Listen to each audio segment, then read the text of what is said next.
Breaking tonight, Australia's security establishment just sent Beijing an unmistakable message. Two Chinese nationals didn't just violate laws, they crossed lines that Canberra will not tolerate. Tensions are escalating in the Indo-Pacific tonight. Australia charged two Chinese nationals with foreign interference, but instead of diplomatic hedging, Canberra accelerated prosecution timelines under laws specifically designed to counter Beijing's influence operations. Everyone believed Australia would avoid confrontation with its largest trading partner.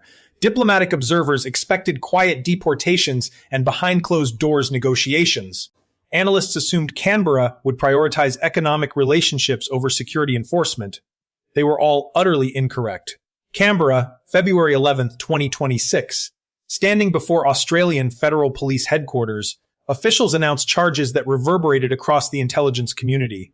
A 25-year-old man and a 31-year-old woman face reckless foreign interference charges, each carrying a maximum jail term of 15 years. Their alleged crime: covertly collecting information about a Buddhist group, Guan Citta, on behalf of a Chinese government security agency. This isn't Australia's first rodeo. These defendants become the fourth and fifth individuals charged under foreign interference laws that Canberra introduced in 2018. But here's what makes this case extraordinary. They allegedly worked with another Chinese woman already charged in August, revealing a coordinated surveillance network operating on Australian soil. Translation: Beijing just learned that monitoring diaspora communities in Australia carries consequences. Real consequences. Criminal consequences. And what happened next?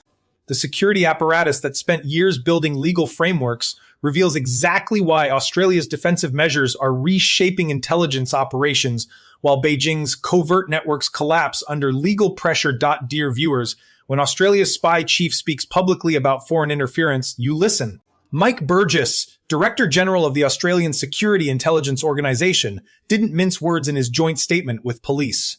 Multiple foreign regimes are monitoring, harassing, and intimidating members of our diaspora communities, Burgess declared.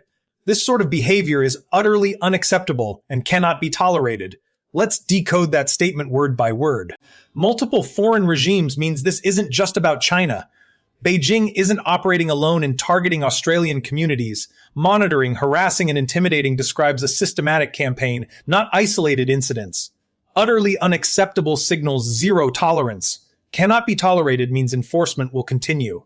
Translation: Australia's intelligence chief just told every foreign power conducting influence operations on Australian territory that the surveillance, the intimidation, the coercion stops now.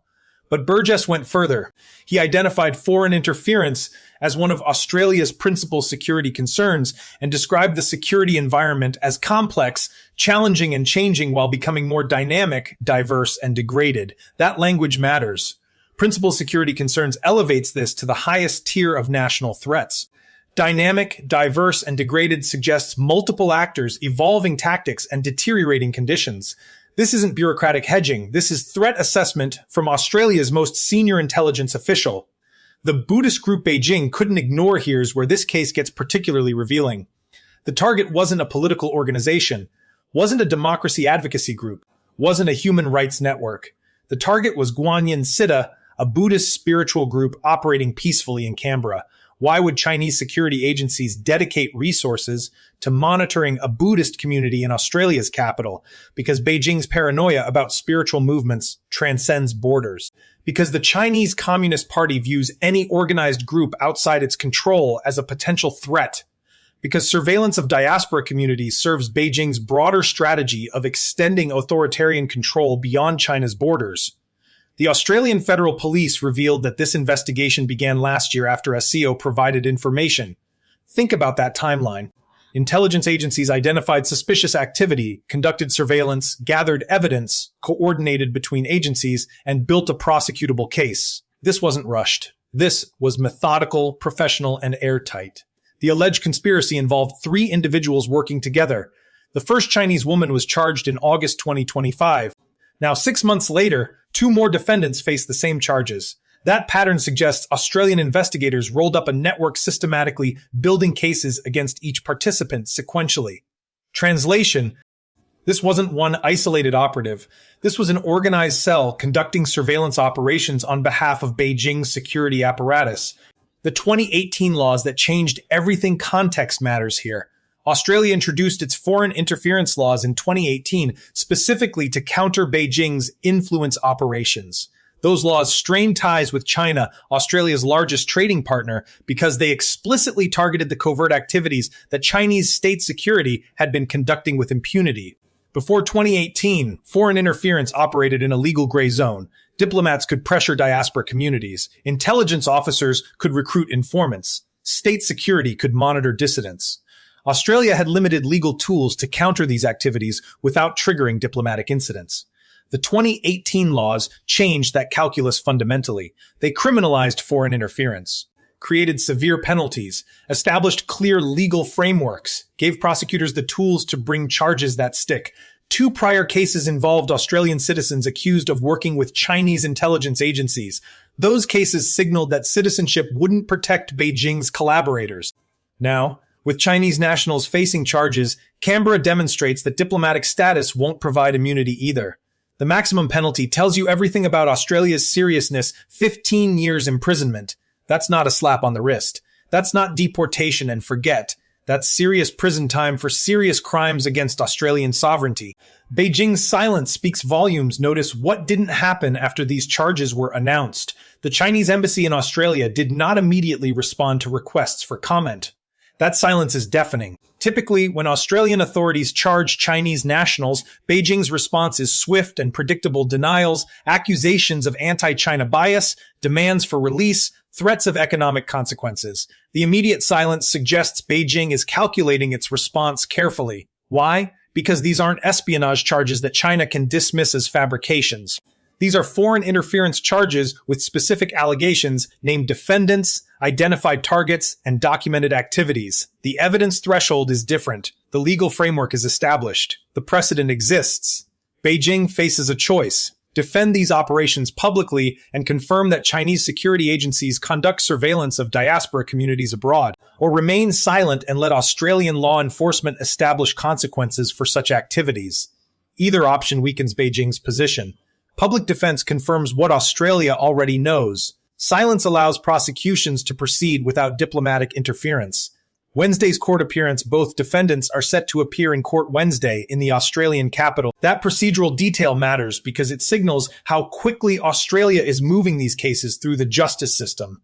Arrested Wednesday morning, court appearance Wednesday afternoon. Australian prosecutors aren't dragging their feet. They're not delaying for diplomatic negotiations. They're proceeding exactly as they would with any other criminal case.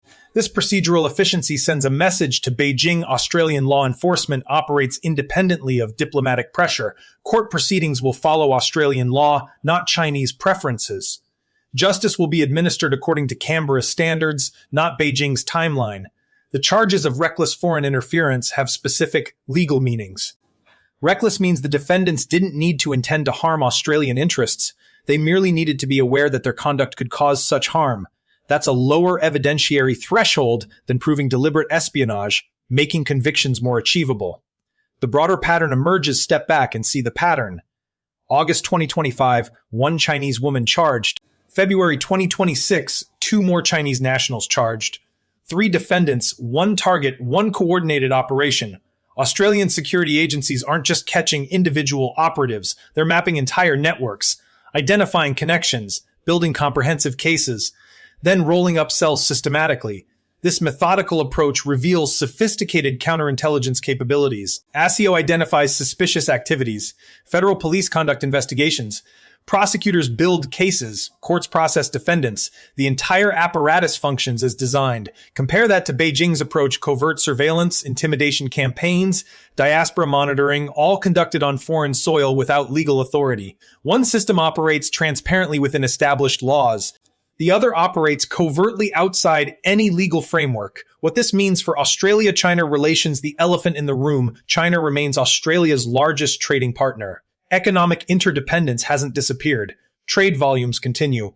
Investment flows persist. Yet here's Canberra prosecuting Chinese nationals for activities conducted on behalf of Beijing's security apparatus. That combination tells you everything about Australia's strategic calculations.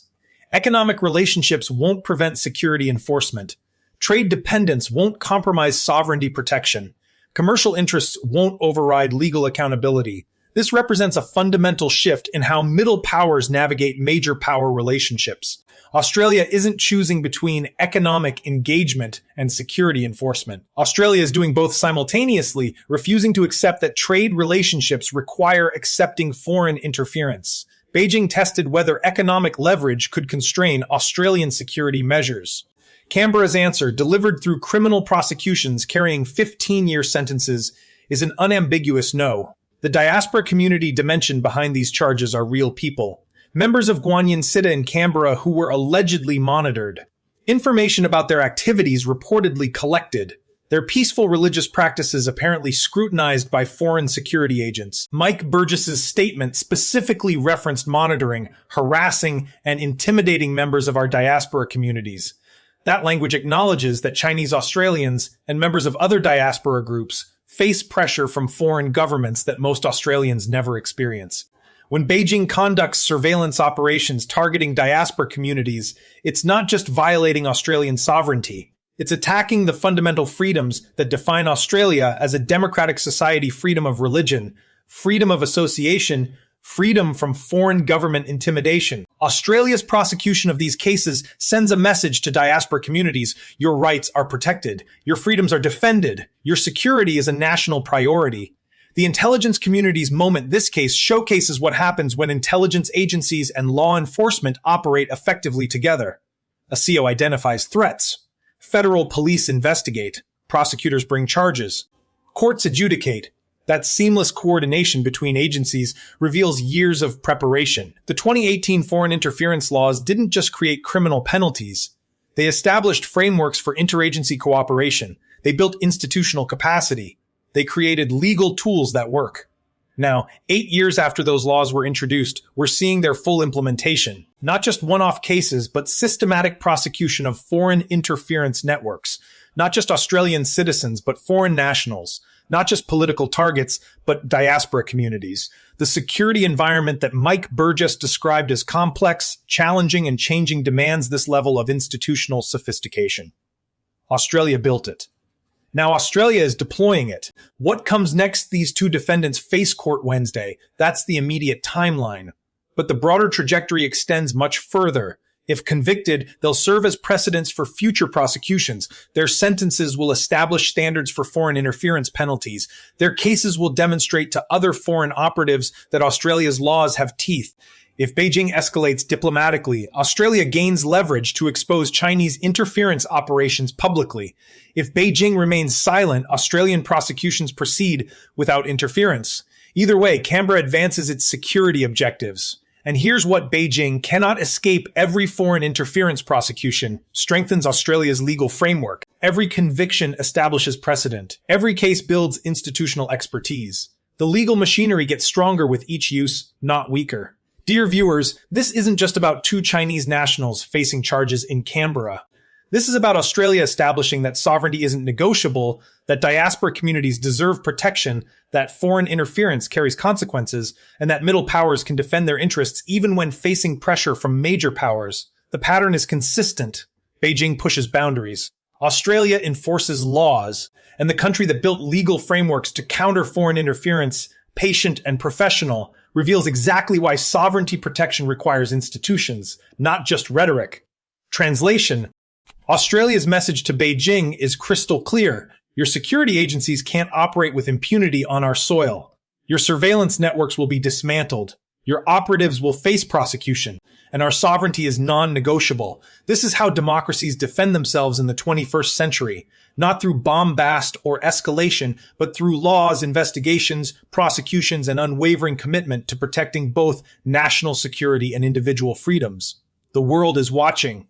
And what they're seeing is a middle power demonstrating that economic dependence doesn't require accepting foreign interference, that legal frameworks can counter authoritarian influence operations, and that sovereignty remains the foundation of international order. Breaking tonight, Australia just showed every nation facing foreign interference exactly how it's done. Two defendants, one message, zero ambiguity. The charges stand. The prosecutions proceed. And Australia's sovereignty remains absolutely non-negotiable.